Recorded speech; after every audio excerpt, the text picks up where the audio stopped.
Chapter 44.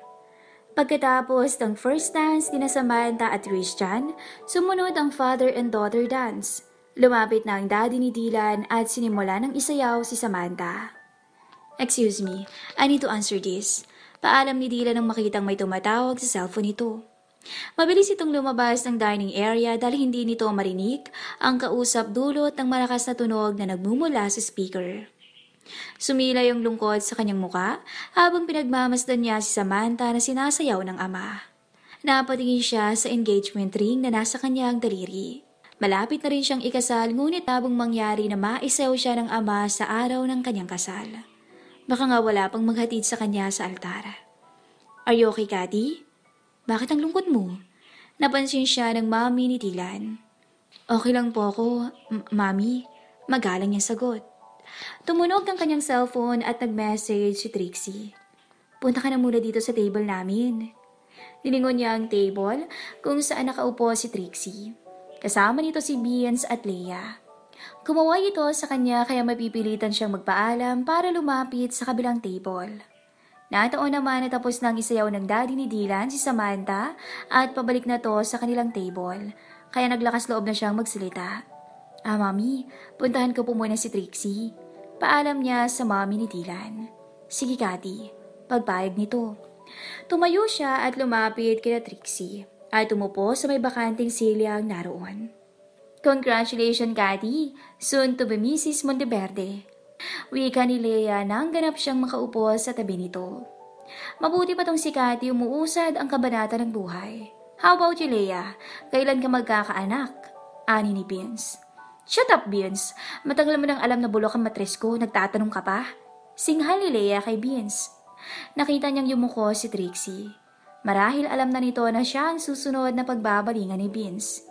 "Ikaw, Trixie, kailan ka mag-aasawa?" "Ipapaalala ko lang ha, wala na rin sa kalendaryong edad mo." Baling ni Beans kay Trixie. "Sus, makapagsalita naman to, kala mo may asawa na." "Hoy, wala na rin sa kalendaryong edad mo, Beans." Madaldal na wika ni Trixie. "Psst, center of attention na tayo. Ingay niyo kasi." Saway niya. Napayuko ang dalawa nang mapagtantong nakatingin sa kanila ang karamihan ng taong naroon. Batid yan na nahiya si Trixie, lalo na't halos mga kamag-anak ni Beans ang nakatingin sa kanila. "Musog ka nga, baka isipin ng mga tao dito GF mo ko. Kasal pa naman ang kuya mo." Mataray na boss si Trixie sabay siko kay Beans. "Sorry naman, friends naman tayo, di ba?" Paglalambing ni Beans kay Trixie. "Oo na, basta lumayo-layo ka muna sa akin." Sabay tulak ni Trixie sa balikat ni Beans. Isang oras na ang lumipas, ngunit hindi niya pa nakikita si Dylan sa reception. Nagtataka na siya dahil sumagot lang to ng tawag, ngunit hindi na to bumalik. Iniisip niya na baka kinuha ni Dylan si Alexandra at nag-ikot ang dalawa sa resort. Nang mahagip ng kanyang tingin, ang kinaroroonan ni Jean at Maurice at kasama ng dalawa si Alexandra. "Saan naman yun nagpunta?" Si isip niya. "Excuse me, puntahan ko lang si Alexandra." Paalam niya at agad naman tumango ang tatlo. Mabilis ang hakbang niya para hindi mahalata ng tatlo na lumabas siya ng dining area.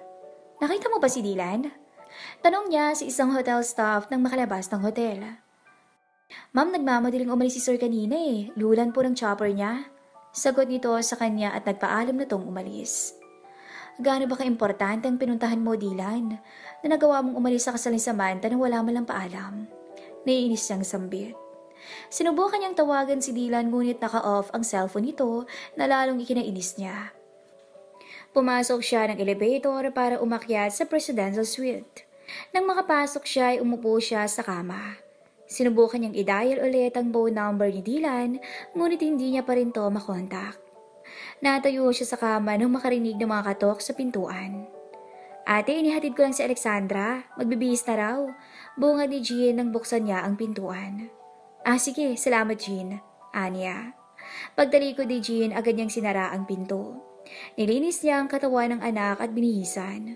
"Mami, sleep muna ako." Sabay dapa ni Alexandra sa kanilang kama.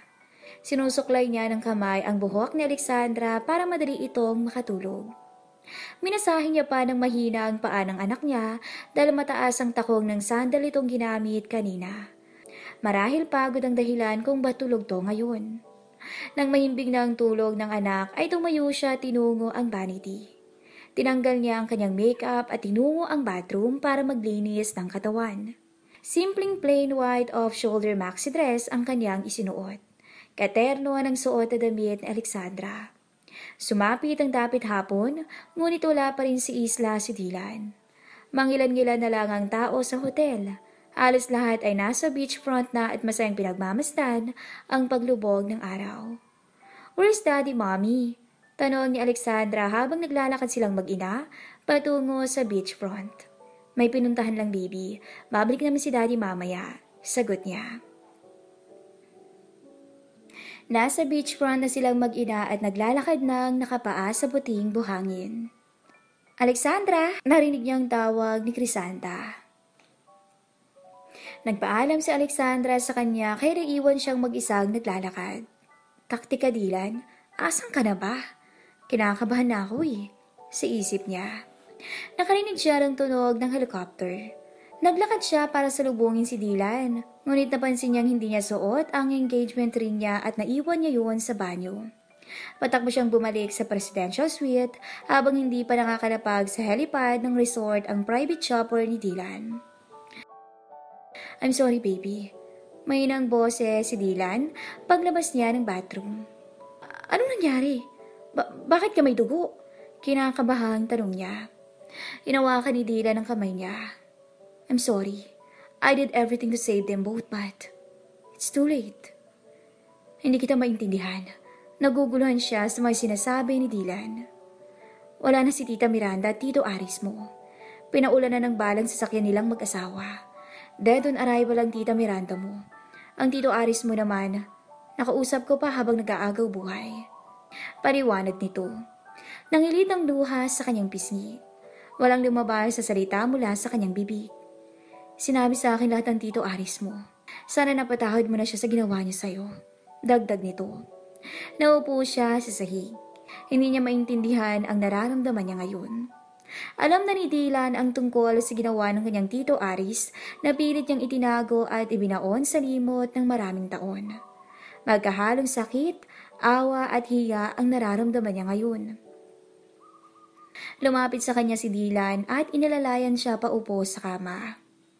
"I think this is the right time to forget all about that worst nightmare of your life and forgive him. Hindi naman siya nagtagumpay. Patawarin mo na siya." "Pinapatawad ko na silang dalawa. Pinatawad ko na si Tito Aris sa ginawa niya sa akin. Pati si Tita Miranda. Pinapatawad ko na rin sa pagbenta niya sa iyo ng property ni Lola." "Anya, hindi lang dapat pagpapatawad. Kalimutan na rin ang ginawa nila sa iyo. At sa nalaman ko, wala kang dapat ikahiya. Mas lalo kitang minahal. Iningatan mo ang isang bagay na pilit kinukuha sa iyo pero binigay mo sa akin ng kusa." Pinaharap siya nito at pinunasan ang luha sa kanyang pisngi. Chapter 45. Dahil sa nalaman niyang pagkamatay ng Tita Miranda at Tito Aris niya, hating gabi na gising pa rin ang kanyang diwa. Tila napakailap ng antok para sa kanya ngayong gabi, na anumang pilit niyang ipikit ang mga mata ay hindi siya makatulog. Nakaramdam na rin siya ng gutom dahil hindi siya sumama kanina kay Dylan at Alexandra na bumaba para kumain ng dinner. "Bakit parang hindi ko matais ang gutom ko ngayon?" tanong niya sa sarili. Nasa kasarapan na ng tulog si Dylan at anak niya kaya marahan ang kanyang bawat kilos na bumangon sa kama. Nang ganap ng makatayo ay sinuot niya agad ang kanyang bedroom slipper at pinatungan ang kanyang lingerie dress ng katerno nitong robe. Pumaroon siya sa bintana at hinawi niya ang blinds upang masilip sa baba kung marami pang gising. Marami siyang taong nakita pagkasilip niya sa bintana, kaya nagpasya siyang bumaba ng presidential suite. Bago bumaba, nagbihis muna siya ng short at long sleeve na pangitaas para hindi siya lamigin. Nang ganap siyang makababa, tinungo niya ang dining area ng hotel na pinagdausan ng reception kanina ng kasal ni Samantha. "Ate, gising ka pa? Kakain ka po?" tanong sa kanya ni Jean nang lapitan siya nito at nabutan ng plato. "Nakaramdam ako ng gutom," aniya habang namimili ng pagkain kakainin. Ikinuha siya ni Jean ng maiinom. Nang makakuha na ng pagkain ay umupo siya sa malapit na bakanting mesa. "Ikaw, ba't gising ka pa?" tanong niya kay Jean at nagsimula na siyang kumain. Magahan pa kami ni Maurice ng mga shooting stars. May astronomical events later which is called Ursid's Meteor Shower at tuwing December lang yun mangyayari. Kaya hindi na kami matutulog dahil nag-aabang kami. Naman ate Maurice and I like stars. Wala namang pasok ate kaya okay lang magpuyat. Paliwanag ni Jean. Ikaw bahala. Basta huwag maliligo ng gabi sa dagat ha. At higit sa lahat, huwag iinom ng alak. Bawal pa. Mautoridad niya ang paalala. Kapi po ate. Nakangiting sagot nito. Iniwan siya ni Jean dahil pinuntahan nito si Maurice na nagsiset up na ng Skywatcher Explorer telescope nito sa hindi kalayuan. Tumigil na siya sa pagsubo at binitawan na ang hawak na kubyertos. Thanks God I'm full. Sabay inom niya ng tubig at tumayo. Habang busog pa, naglakad-lakad muna siya sa madilim na bahagi ng dalampasigan ng nakapaa. Nilanghap niya ang sariwang hangin para ma-relax ang sarili. Sa kanyang paglalakad, isang tawanan ang umagaw ng kanyang atensyon. Sa tulog ng liwanag na nanggagaling sa bonfire, agad niyang nakilalang dalawa. Nakaupo sa buhanginan si Trixie at si Beans na may kanya-kanyang hawak na bote ng beer. Sa galaw at pananalita ng kaibigan, alam niyang lasing na to. Lalapitan na sana niya ang dalawa nang biglang may humiklit sa kanyang braso. Napasubsob ang mukha niya sa matipunong dibdib nito at hindi na siya pumalag nang maamoy niya ang pabango nito. Hayaan na natin sila. Mali mo sila pang magkatuluyan. Pabirong sambit ni Dylan. Bakit ka nandito? Iniwan mo si Alexandra? Tanong niya. Wala ka sa kwarto kaya hinanap kita. Nataon naman ang paglabas ko. Nakita ko si Leia. Kaya tinabihan na niya si Alexandra. Pahayag dito. Nagutom kasi ako kaya bumaba muna ako. Tara, balik tayo. Anya. No. Let's go there.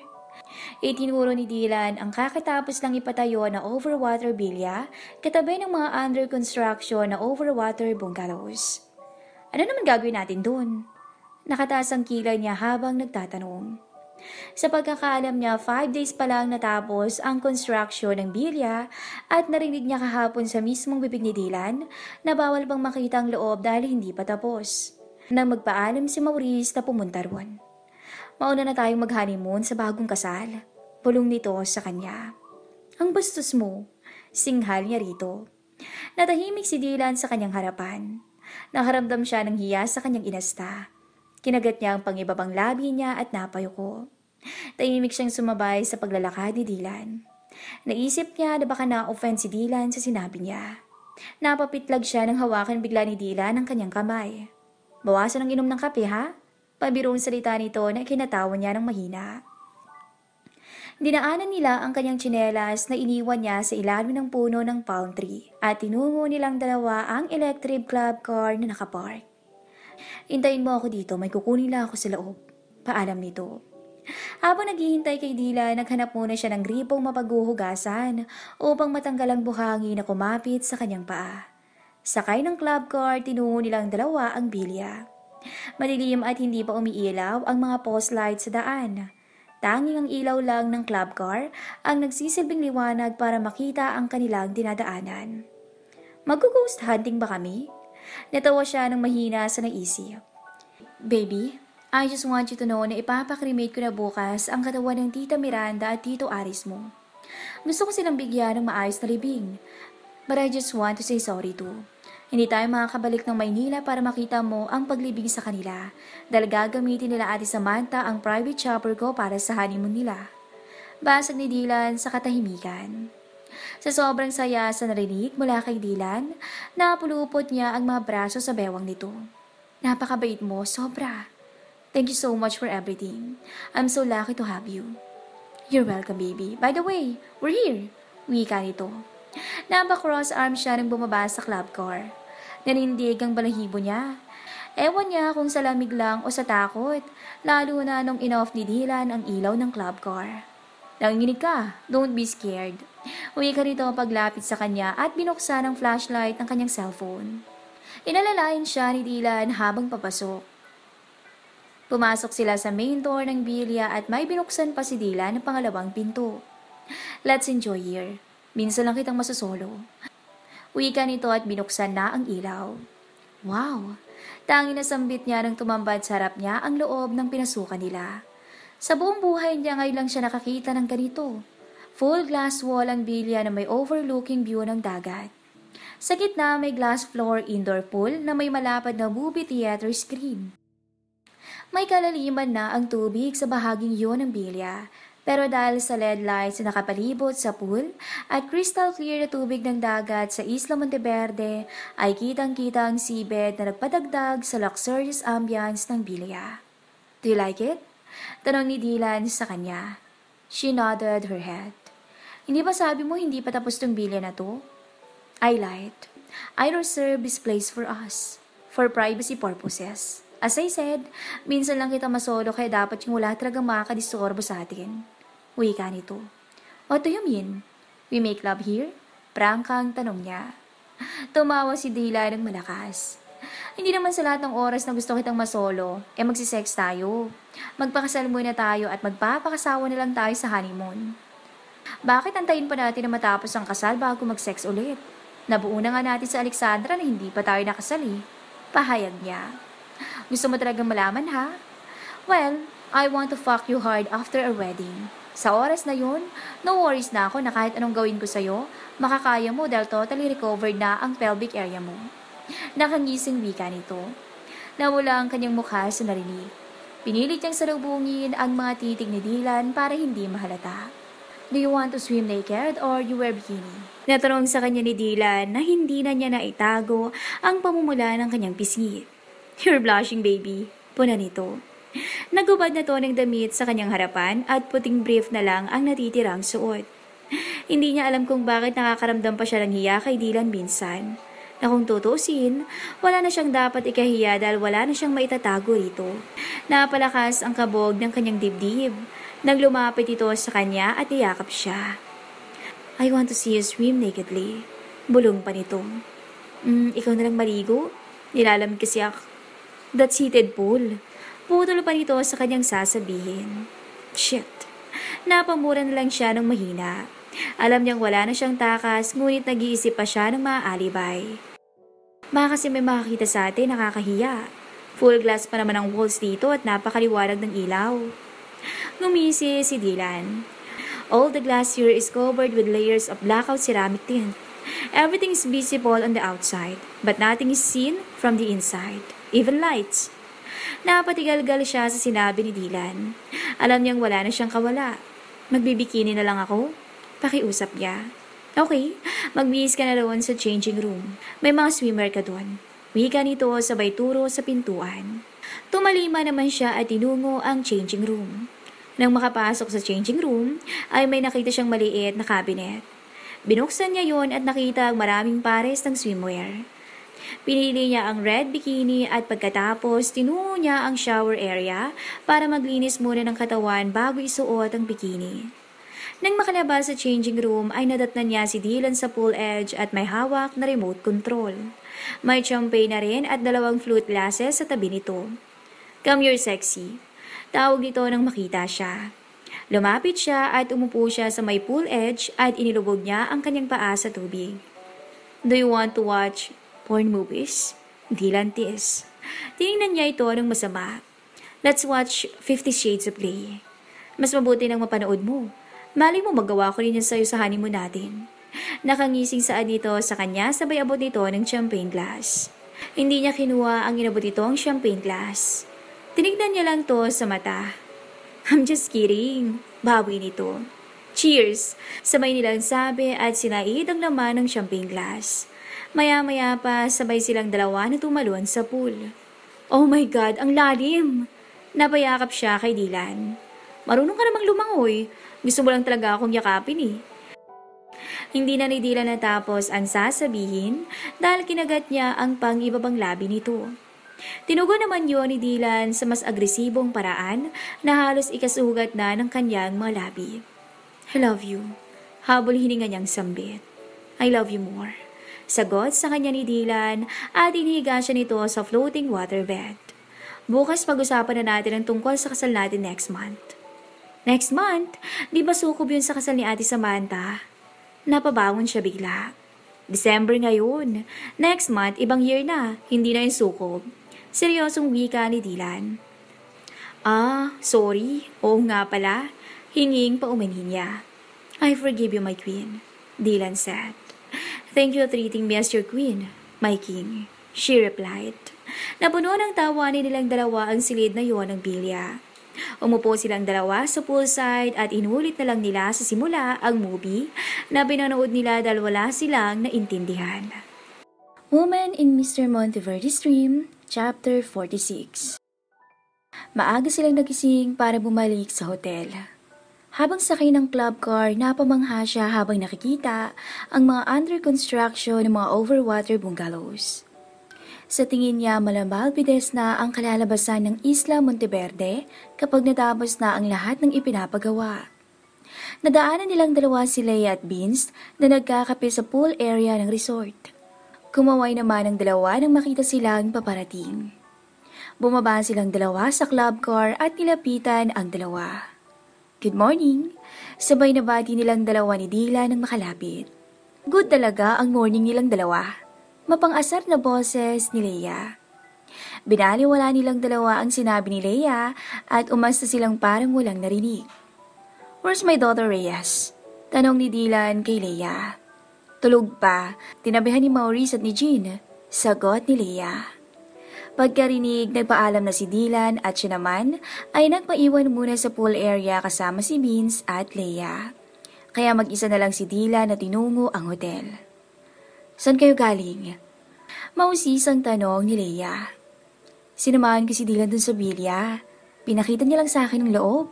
Nahihiyang sagot niya. And then? Dugtong nito na sa tono ng boses ay parang may ibang ibig sabihin. Yun lang. Kaagad naman niyang sagot at kumuha ng isang tasang kape.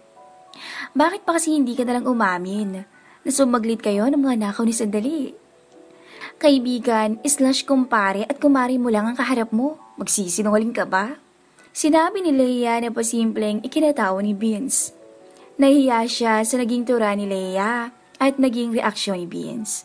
Humigop siya ng kape at humanap ng paraan para maiba ang usapan. Alam niyang hindi siya titigilan ni Leia. Sana si Trixie? Pag-iiba niya ng usapan. Sa room ko, dahas ang sagot ni Vince. Naibaga ni Leia ang iniinom niyang kape dahil sa narinig. Pumasok din sa isip niya na baka may nangyari sa pagitan ng dalawa kagabi dahil kapo mga lasing. Oh, bakit ganyan kayo makatingin sa akin? Kung iniisip niyong may ginawa ko kay Trixie, wala akong ginawa. Nasukahan niya ang kama niya kaya lumipat sa room ko. Paliwanag ni Vince. Mabuti naman kung ganun. Akala kasi namin may nangyaring digmaan at may nagbabano ng watawat kagabi. Nakangising tura ni Leia. Hindi ko naman kayang pagsamantalahan si Trixie. I respect her. Seryosong wika ni Vince. Nang matapos silang magkape, sabay silang tatlo na pumasok ng hotel. Nakasalubong nila si Trixie sa lobby ng hotel na bagong ligo, ngunit halatang may hangover pa. How's your night, kumare? Trix, mapangasar na wika ni Leia. Wala akong matandaan na nangyari kagabi. Lasing ako ng sobra? Tugon naman ni Trixie. At saan ka natulog? Tanong niya kay Trixie. Makatanong naman kayo, pakiramdam ko nasa hot seat ako at ginigisa ng dalawang chismosang host. Wika ni Trixie sa mataas na boses. Swerte mo lang, Trix. Hindi mahilig sa Pepe si Vincent Alfonso. Kung si Blake lang nakasama mo buong gabi, paika-ika ka na sanang naglalakad ngayon. Pabirong sambit ni Leia at napatingin naman si Trixie sa gawin ni Vince. Hindi nagtagal ang kanilang pag-uusap sa lobby. Nauna siyang nagpaalam at iniwan niya ang tatlo. Pagpasok niya sa presidential suite ay kakatapos ng maligo ni Dylan. Tulog pa ang kanilang anak na katabi ni Maurice at ni Jean sa kanilang kama. Mauna na akong bumaba ha? Mahinang boses ni Dylan. Tumango lang siya at pinagbuksan ng pinto si Dylan para makalabas.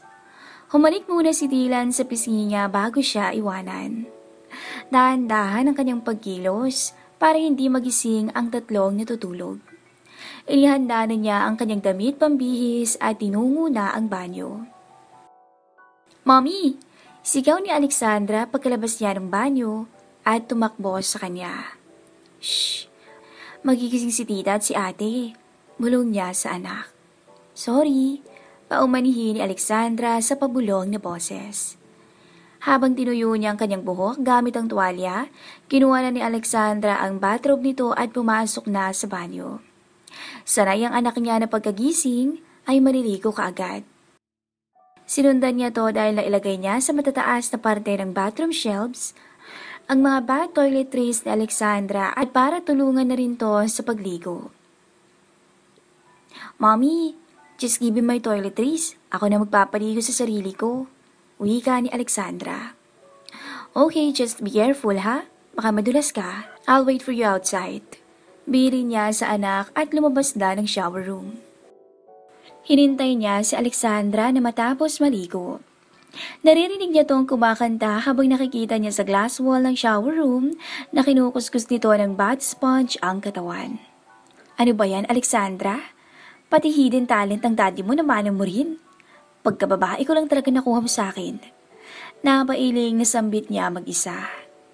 Sa tuwing nagtitribe si Dylan, naririnig niya itong kumakanta. Hindi man siya expert about singing, pero alam niyang magaling kumanta si Dylan. At kung sakaling mag-audition to sa singing contest, papasa to sa panlasa ng mga hurado. Pagkalabas ni Alexandra sa shower room, ay agad niya tong binuhat palabas ng banyo at binihisan. Nang matapos ayusan si Alexandra, siya naman ang sumunod na nag-ayos ng sarili. Sinuklay niya ang kanyang mahabang buhok at itinali in top knot bun style. "Let's go, Mommy. I'm hungry na eh," wika ni Alexandra sa mahinang boses. Hinawakan niya ang kamay ng anak palabas ng silid. Tiningnan niya muna ang dalawa na mahimbing na natutulog bago isara ang pintuan. Pagkababa nila sa ground floor, tinungo nila ang dining area para makapag-breakfast na si Alexandra. Nasa dining area din si Dylan kasama si Leia, Trixie at Beans na nakabihis na. "Daddy!" Tawag ni Alexandra kay Dylan. Tumayo naman si Dylan at lumapit sa kanila. Iginaya sila patungo sa kinaroroonan ng mga kaibigan. Nang makaupo na, si Dylan na mismo ang kumuha ng pagkain nilang mag-ina. "Sasabay na kami ni Leia kay Beans," ani ni Trixie. "Babalik na kayo ng Manila today?" natanong niya. "Need na eh. Duty na ni Leia mamayang gabi. Ako naman papasok na rin ng office bukas." "Nandito si Sir Dylan kaya ako muna doon sa kumpanya niya. Isa pa, need ko magpa-impress kay Sir Dylan December na eh. Alam ko malaking bonus na ibibigay ni Sir." "Bukod kasi sa boss na, kumpare pa. Hindi ako nagpaparinig ha." Madaldal na uwi ka ni Trixie habang kumakain. "Mag-resign ka na lang. Panigurado malaki ang matatanggap mong separation fee." Biro ni Dylan. "Huwag naman sir, hindi pa tapos sa pag-aaral ng mga kapatid ko eh. At hindi pa fully paid ang kinuha kong pwesto para sa litsyonan ng mga magulang ko." Tura ni Trixie. "Kung ako sa Monteverde, tinanggal ko rin sa trabaho. Hindi ka ba naririndi sa bunganga niyan?" Ngising sabat ni Leia. "Wow, makapagsalita parang hindi bungangera ah."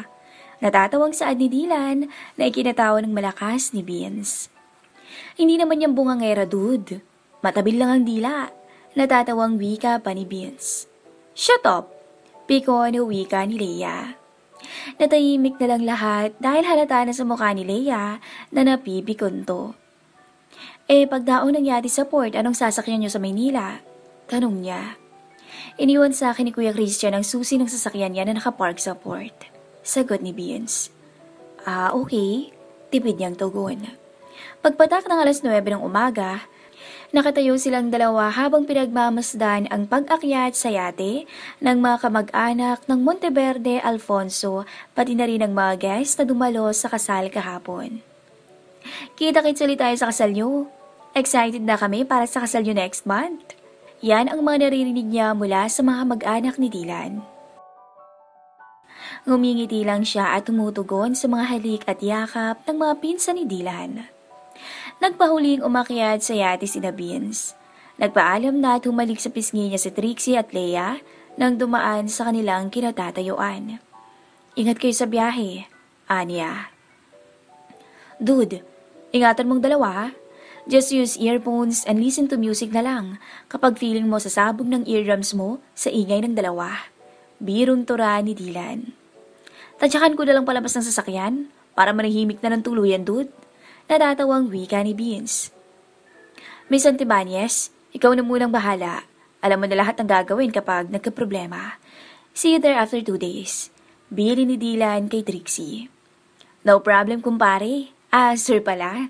Biro ni Trixie. Hindi niya napigilan ang pagtawa ng malakas sa mga pabirong hirit ni Trixie. Take care, Ninangs and Ninong. Sigaw ni Alexandra habang tumatakbong lumapit sa kanila. Bye, Alexandra. Be good always to Mom and Dad, ha? Wika ni Vince at hinalikan ito sa noo. Hindi nagtagal, nagsimula ng maglayag ang yate paalis sa isla. Kumakaway sila habang unti-unti itong lumalayo sa kanilang kinaroroonan. Nakangiting lumapit si Crisanta sa kanila nang makita sila nito. Nakita niyo ba si Maurice? Tanong ni Crisanta. Nasa presidential suite ate, tulog pa kasama si Jean. Sagot ni Dylan. Gigisingin ko ang dalawa. Hindi na hinintay ni Crisanta na makapagsalita sila. Tumakbo na to papasok sa loob ng hotel. Mangilan-gilan na lang silang naiwan sa isla. Bukas, aalis sa isla ang magulang ni Dylan kasamang pamilya ni Daniel. Sa sunod na araw naman sila, kasama sina Maurice at Jean, babalik ng Maynila. Chapter 47. Kasalukuyan silang nakaupo sa tapat ng mahabang mesa na nasa cottage. Handa ng kanilang tanghalian, ngunit wala pa si Daniel at Crisanta, kaya hindi pa sila nakakapagsimulang kumain. Doon nila piniling mananghalian para mahangin, at para na rin makita nila ang pagbalik ng yate ni Dylan galing port. Doon na rin sila magpalipas ng oras hanggang sa sumapit ang dapit hapon. Bakit ka nakapasangot, Maurice? Narinig niyang tanong ni Dylan kay Maurice. Ang sama kasi ng gising ko, kuya. Si Ate Crisanta kasi kung makagising akala mo naman may sunog na. Kulang na lang buhusan kami ni Jean ng tubig. Ewan ko sa babaeng yun. May halong inis sa sagot ni Maurice. Maurice, asawa ng kuya mo yun. Matuto kang gumalang. Saway ng mami nito. Basta. Hindi talaga nakakatuwa. Hindi yata mabubuo ang araw ni Ate Crisanta hanggat hindi kami ni Jean nabubwisit eh. Nauubos na ang pasen. Hindi na naituloy ni Maurice ang sasabihin dahil parating ng mag-asawa akay ang dalawang anak ng mga to. Wala naman siyang masasabi sa ugali ni Crisanta dahil mabait naman to sa kanya. Napansin niya lang na mas naging makulit to ngayon at palaging iniinis si Maurice. Inis na rin si Jean dito dahil nadadamay siya tuwing pinagtitripan nito si Maurice, ngunit pilit lang nito ang pinapakisamahan. Dito ka na, Ate Chris. Alok niya dito. Umusog siya para makaupo to. Doon na lang ako sa tabi ni Maurice. Wika nito. Nakita niyang nagsalubong ang kilay ni Maurice sa narinig. Bigilang galit itong umusog sa kinauupuan para makaupo ang hipag. Ang baho mo, Maurice. Dalaga ka pero ang bantot mo. Mataas na boses ni Crisanta habang tinatakpan ang bibig nito. Lumabas ito ng cottage at sumuka nang nakaluhod sa buhanginan. Patakbo namang lumapit si Daniel sa asawa. Baka buntis si Ate Chris, nasabi niya. At si Maurice ang pinaglilihian niya. Dugtong ni Jean ay kinatikom ng bibig ni Maurice nang marinig. Nang makabalik ang dalawa sa cottage, agad na humingi ng tawad si Maurice sa pinagsasabi niya tungkol kay Crisanta kanina. Kahit every second or every minute mo kung inisin ate, hahayaan na lang kita. Dagdag pa ni Maurice. Ilang buwan na ate? Tanong ni Dila nang makaupo na to. Mag-4 na buwan? Sagot naman nito. Wow, that's an advanced grief for us. Panibagong apo. Masayang wika ng mami ni Dylan. Kain na tayo. Alawak ng daddy ni Dylan. Iwas sa seafood, Jean, ha? Allergy ka. Paalala niya kay Jean. Ngumiti naman si Jean. Thanks, ate. Bandang 1:00 ng hapon, natanaw na nila ang yate ni Dylan sa di kalayuan na pabalik na ng isla. Nagkayayaan si Jean at Maurice na mag-jet ski pasalubong sa yate ngunit hindi pinayagan ni Dylan. Kuya, sige na. Pamimilit ni Maurice habang nakasunod kay Dylan. Napabuntong hininga si Dylan bago magsalita. Sige pero huwag kayong lumapit sa yate. Okay kuya, thank you. Malambing na tinig ni Maurice.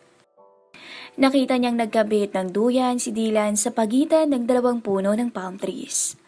Nang matapos maikabit at masigurong maayos ang pagkakatali nito ng duyan, tinawag nito si Alexandra.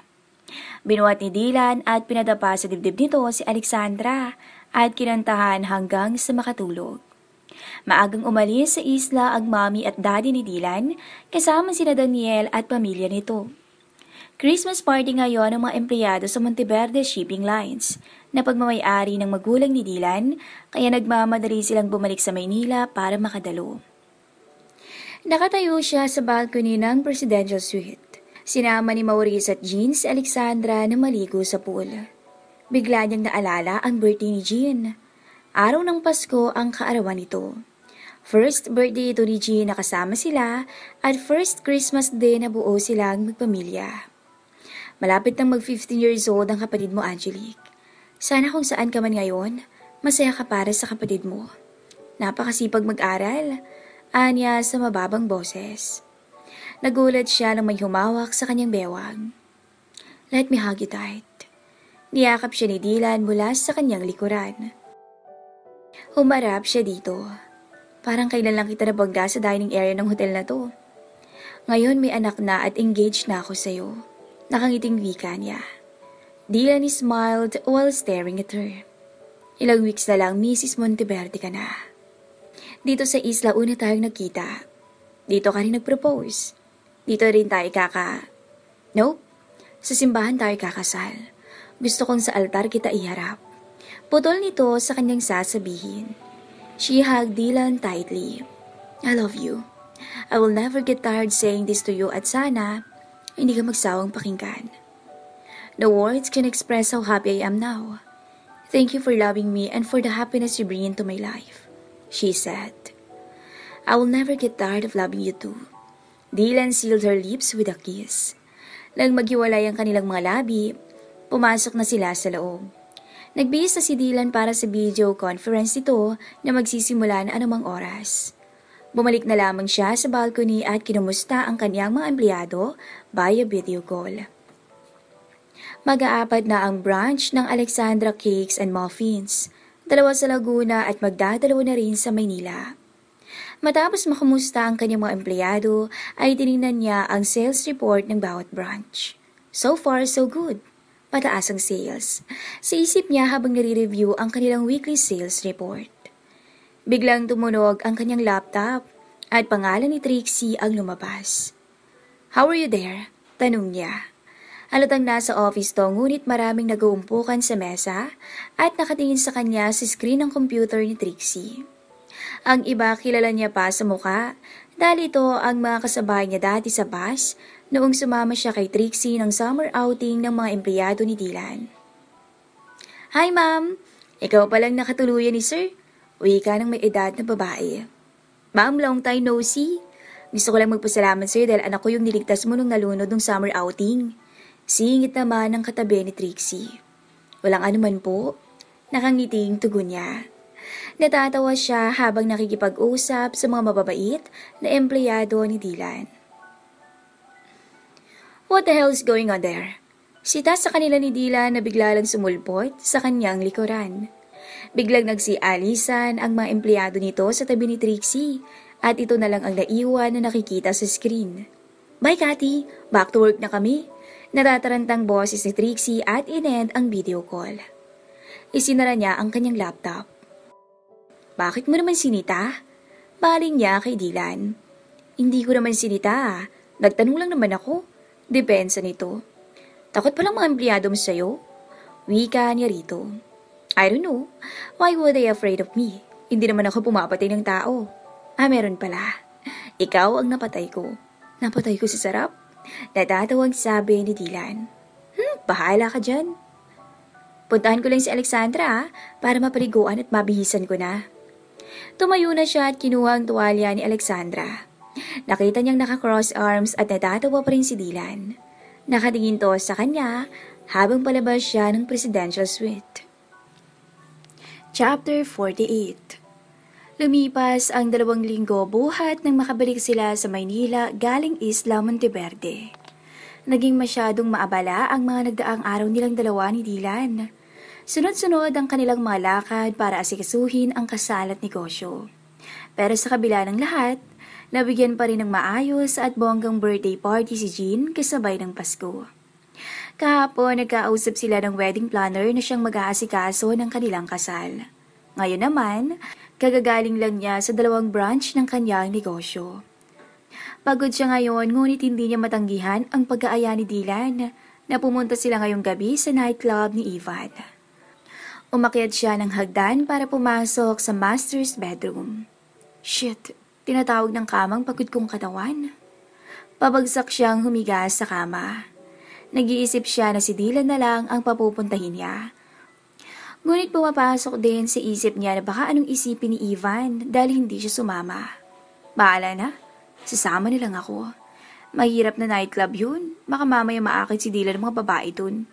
Hindi pa naman siya nakakapasok ng nightclub, para batid niyang maraming babae ron.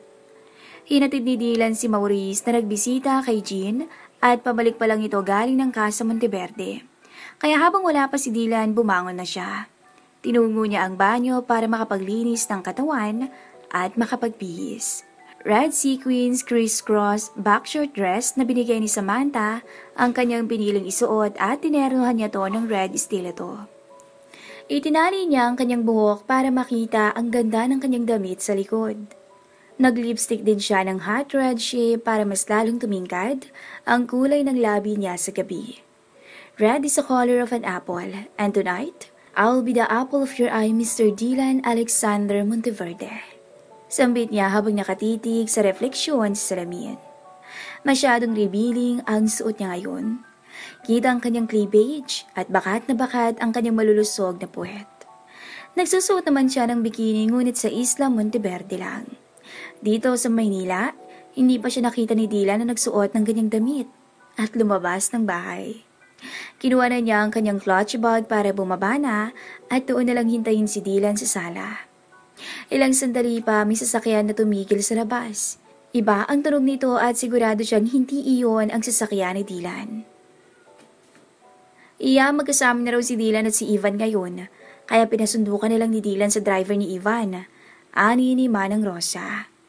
Natigilan siya sa sinabi ni Manang Rosa. Bigla siyang nakaramdam ng galit sa ginawa ni Dylan na ipinasundo siya sa driver ng kaibigan. Kayang-kaya niya namang mag-drive at kaya niyang hanapin kung saang lupalop ng Maynila ang club ni Ivan. At ang usapan, sabay silang pupunta. Pero bakit nauna na to dun? Tara na po ma'am, hinihintay ka na nila. Aya ng driver. Sige po, wala sa sariling tugon niya. Habang papunta sa club ni Ivan, mainis pa rin siyang nararamdaman. Tiningnan niya ang kanyang cellphone baka sakaling may text or tawag man lang si Dylan, pero wala. Ma'am, nandito na po tayo. Sumunod na lang po kayo sa akin. Wika ng driver at iginigiya siya papasok. Tumango lang siya at tahimik na sumunod. Sa bungad pa lang sila ng club, nakikita na niya ang mga malalagkit at tingin sa kanya ng mga kalalakihang naroon. What a beautiful lady in red, narinig niyang sabi ng lalaking nadaanan niya. Napakaganda ng loob ng club ni Ivan. Isa itong luxury nightclub at halatang ang mga taong pumapasok sa loob ay hindi basta-basta. Ma'am, pasok po kayo dyan. Itinuro ng driver ni Ivan ang nakasarang pinto sa kanyang harap. Salamat. Tipid na tugon niya. Parang tinusok ang dibdib niya nang makapasok sa VIP room at nadatnan niya si Dylan na may nakakandong na magandang babae. Halos lahat ng tao sa loob ay kinagulat ang pagpasok niya at natulala nang makita siya. Hi, good evening. Kalmadong boses niya. Wala ni isang sumagot sa kanya kaya siya na lang ang lumapit at umupo sa tabi ni Dylan na parang wala siyang nakikita. Nasa kandungan pa rin ni Dylan ng babae. 5 lalaki at 5 babae ang nasa loob. Ang kaninang tawanan ay napalitan ng katahimikan. Pakiramdam niya maling VIP room ang napasukan niya dahil hindi man lang siya magawang ipakilala at kilalanin ng mga tao sa loob. Hold your temper self. Professional ka. Cum laude ka pa. Huwag mo sayangin ang pinag-aralan mo dahil lang dito. Sa isip niya. Maya-maya pa umalis sa kandungan ni Dylan ng babae at umupo na lang sa tabi nito. Binigyan siya ni Dylan ng maiinom. Ngumiti lang siya dito at nagpasalamat. Tahimik lang siyang nakikinig sa usapan. Pasimple niyang sinet ang alarm ng kanyang cellphone para kunwari may tumatawag sa kanya at makalabas siya ng VIP room na yon. Anumang oras sasabog na ang kanyang dibdib sa selos. Excuse me, sasagutin ko lang to. Nagmamadali siyang tinungo ang pinto. Mag-aabang na lang siya ng pwedeng masakyan pa uwi sa labas. Kat, is that you? Napaangat siya ng mukha ng marinig ang pamilyar na boses ng lalaki sa kanyang harapan. John? Napayakap siya dito. How are you? Eto ay kakasal na. Masayang wika nito. How about you? Same, ikakasal na rin. Sabay taas niya ng kamay upang ipakita ang engagement ring niya. Excuse us. Putol ni Dylan sa kanilang pag-uusap at isinuot sa kanya ang suit coat nito. Hinila siya nito palabas ng club, patungo sa sasakyan nito na nakapark. Ano bang problema mo? Hindi mo ba nakikitang may kausap ako? Bulyaw niya dito nang makapasok sila sa loob ng sasakyan. Hindi ito sumagot sa kanya. Namumula lang to sa galit at nakikita niya ang pagkiskis ng ngipin nito. Ini-start nito ang sasakyan at nilisan na nila ang club na yon. Why are you so damn hot and sexy tonight? Huwag mong ilihis. Ang sama mo. Hindi mo alam kung gaano kasakit para sa akin ang makita ka may ibang babae. Nag-uunahan na tumulo ang luha niya. Iginilididila ng sasakyan na tuminto. Inang kinidilan ang mga labi niya. Gusto ko lang naman marinig at makita ka na nagagalit. Sa sobrang selos. Kaya ako nagawa yun. Tsaka kapatid ni Ivan yung babae. Wika nito nang bitawan siya. So, paano na lang kung nasabunutan ko yung babae at nasaktan? Namamaos niyang tinig.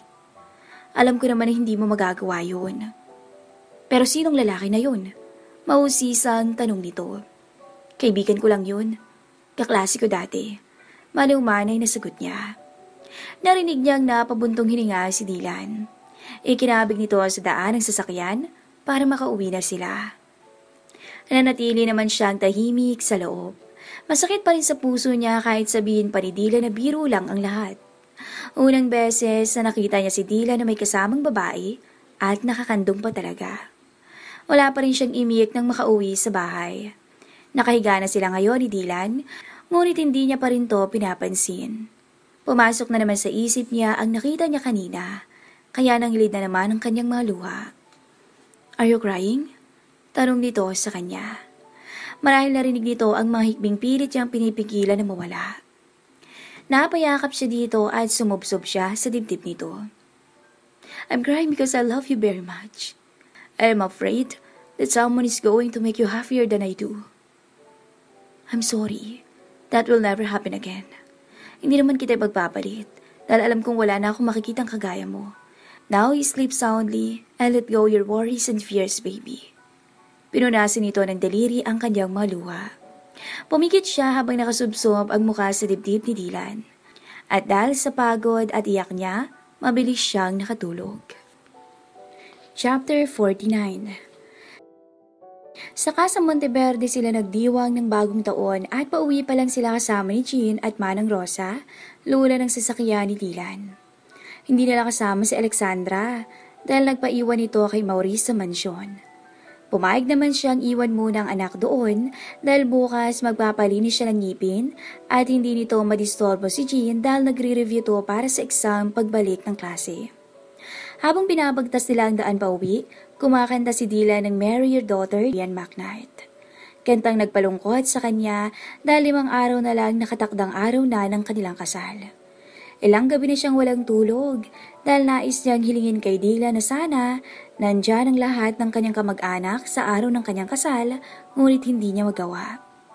Natatakot siya sa kung ano ang isipin ni Dylan. Oo, bilyonaryo to pero hindi din naman biro. Ang perang ilalabas ito sa pagkuha ng mga kamag-anak niya galing probinsya, paluwas ng Maynila at pabalik. Napanghinaan na rin siya ng loob dahil wala nang nababanggit si Dylan tungkol sa lupain ng kanyang lola Eva. Wala na siyang balita kung ano na ang sitwasyon ng mga kamag-anak niya doon, simula nung mapa sa kamay ni Dylan ang lupain yun. Hindi niya rin alam kung natuloy ba ang pagbigay nito ng funds para sa pangailangan ng mga tao roon dahil pagdating sa pera ni Dylan, hindi siya nangingialam. Pakiramdam niya kinalimutan na ni Dylan na may mga mahal pa siya sa buhay. Nadahilan kung bakit pumayag siya na talikuran ng lahat, pati pagiging guro niya kapalit ng pagtira niya sa bahay nito.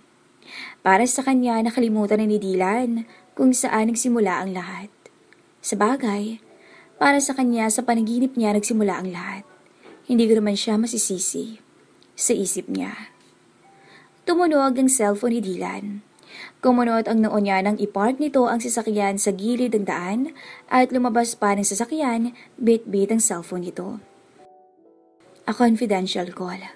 Saad ito pagpasok sa sasakyan. Tumangulang siya at pinunasan ng tissue ang pawis ni Dylan. Kailan ka magpapalinis ng ngipin? Tanong nito sa kanya. Tomorrow, I have already set up an appointment with my dentist. Formal na sagot niya. Cancel it. Sa dentist ko ikaw magpalinis ng ngipin. Sasamahan kita. Wika nito. After this, ihatid lang natin si Jean at Manang Rosa sa bahay. Seryosong sagot nito. Nagtataka man sa naging kilos ni Dylan, pumayag siya sa gusto nito.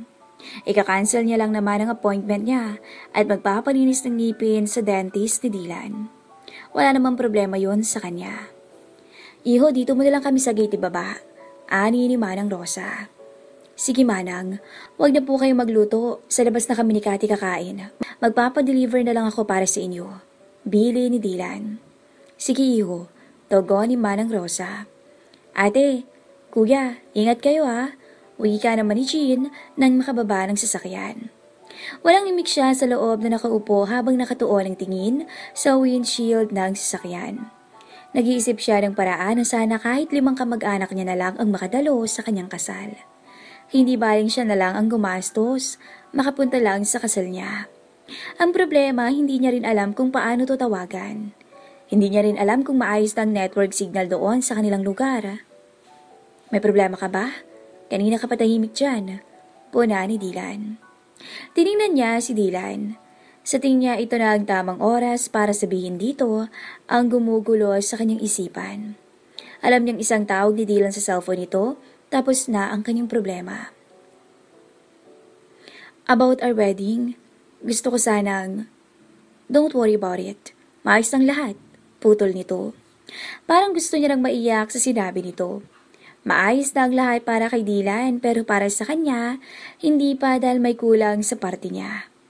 May pupuntahan ka ba mamaya? Basag nito sa katahimikan. Wala naman. Sagot niya sabay iling. Daan tayo sa opisina ko mamaya. Turan nito. Pinagbuksan siya ng pinto ng sasakyan ni Dylan nang makarating sa dental clinic ng dentist nito. Magka-holding hands nilang tinungo ang entrance ng clinic. Good morning, Mr. Monteverde. Narinig niyang bati sa kanila ng isang babae nang makapasok sa loob at iginaya siya sa dental engine. Nagulat siya nang biglang may pumasok na 2 lalaki sa loob at lumapit sa kanya. Open wide, ma'am. Utos sa kanya na agad niya namang sinunod. Laking pagtataka niya na galugarin ng cotton swab ang loob ng kanyang bibig. Maraming beses siyang nagpalinis ng ngipin, ngunit sa tingin niya parang kakaiba ang procedure sa clinic ng dentist ni Dylan. Binaliwala niya lang to dahil nakatingin naman si Dylan. Mahigit 1 oras na rin ang itinagal nila sa loob ng dental clinic. Pagkalabas nila ay dumiretso sila sa isang restaurant. Nag-order si Dylan ng kanilang makakain at nagpa-deliver na rin ito ng pagkain para kina Jean at Manang Rosa. Good afternoon, sir. Bati sa kanila ng security guard at binuksan ng malapad ang frameless glass entry door para makapasok sila. Nakatingin sa kanya ang lahat ng empleyado ni Dylan. Bumaba ang mga to nang nakangiti habang naglalakad sila papasok sa elevator. Tinungo nila ang opisina ni Dylan na nasa pinakamataas na palapag ng gusali. How is our CEO's wife? Salubong sa kanila ni Trixie paglabas nila sa elevator. Ingay mo? Singal niya sa kaibigan na ikinatawa nito. Go back to your table, Miss Santibanez, and don't disturb us, Dylan said in bossy tone. Pangiti-ngiti naman na tumalikod si Trixie. Unang best niyang makita ang opisina ni Dylan. Nilibot niyang paningin sa loob. Nilapitan niya ang portrait painting niya na nakasabit sa opisina ni Dylan. May isa pa pala nito? Yes, yan ang pinakauna. Then pangalawa ang nasa master's bedroom. And last na pinagawa ko ay yung nasa presidential suite ko. Sagot sa kanya ni Dylan. Mula sa pagkakaupo ni Dylan sa swivel chair, tumayo ito at lumapit sa kanya. Hinila siya nito papasok sa secret room nito. What can you say about it? Tanong nito pagpasok. Pinabago ko ng interior design yan simula nung may nangyari sa amin ni Angelic dito. Ang ganda at ang bango sa loob. Ang lambot pa ng kama. Inuntok tuloy ako bigla. Nasabi niya. Hayaan mo't bibinyagan natin ang kamang yan ng isang gabi. Piliw ang saad nito. Narinig nila ang mga katok sa pintuan kaya lumabas sila ng secret room. Sir, nandito ang wedding planner niyo. Papapasukin ko ba? Wika ni Trixie. Papasukin mo siya. Wika ni Dylan. Pumasok sa opisina ni Dylan ang kanilang wedding planner. May mga dala-dala itong envelope. Here are your wedding invitations. Wika nito nang makaupo sa harap ng desk ni Dylan. Kumuha siya ng isa at tiningnan. 3 pages ang kanilang wedding invitation at sa dinami-dami ng nakasulat ni isang pangalan ng kamag-anak niya, wala siyang nakita. Ma'am, hindi niyo po ba nagustuhan ang design? Tanong ng kinuwang wedding planner nila. Napaangat siya ng muka. No. I mean, maganda ang pagkakagawa. I like it. Tarantang sagot niya at nagpaalam na pumunta sa comfort room. Mabilis niyang inilakang pinto nang makapasok at napasandal siya sa pintuan. Alam niya sa sarili na ginawa ni Dylan ng lahat para sa dream wedding niya. Pero sayang lang ang magarbong kasal niya na hindi man lang masaksihan ng mga mahal niya sa buhay. Ay, wala na nga maghatid sa akin sa altara. Wala pa akong kamag-anak na atin sa kasal ko. Sinumpa yata ako eh. Napapailing na lang siya sa iniisip. Kinuha niya ang kanyang makeup sa bag at inayos muna ang sarili.